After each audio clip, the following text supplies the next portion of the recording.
This month we're working with the single ring. So you can obviously adjust this to where you can just get your chest to the ring, holding that bottom handle. You can get right up to pull the chest right up to that bottom handle and then stretch right out with the feet on the ground. You can go with the band, looping that through. You can do the jump style or the full body weight. Once you're into full body weight, then you're working through the progressions for the shape. So you're going from a straight, or from the arch to hollow, to a straight pull up, and then going into the half L, and a straddle L, and then a full L. So from here, basically there's the arch to hollow, then I go strict straight with the spine, then a half L, then a straddle, then a full L.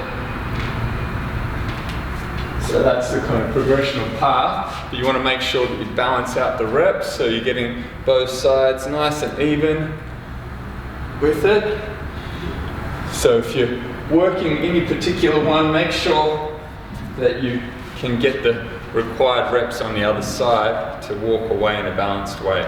If you end up just doing more on one side, you might want to start with the other side each set, and that way, just in case it happens, you're getting that first effort with the alternating side. Then for the overhead press, we're going to do an up dog, down dog style where you've got that scoop going through. You can make it a lot harder by bringing the forearms down. Obviously, if you don't have a good solid kind of overhead push-up, you might just work just kind of a down dog to up dog position with a straight arm, then with a little bit of a bend each way.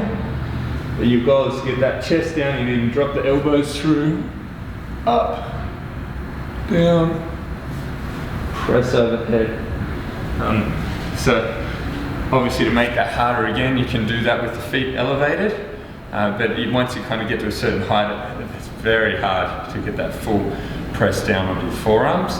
But you want to try and get that nice scoop each way and get that rep for each one. So you're kind of doing a rep as you go forward and a rep when you come back, because you're going down and up both ways.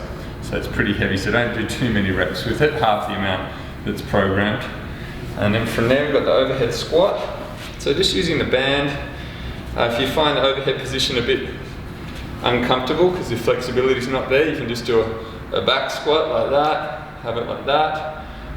But if you've got that ability to get that lock out there, you can keep it wider to make it easier, or come up closer to make it harder. And then obviously again, using more band tension will make it heavier again on the legs.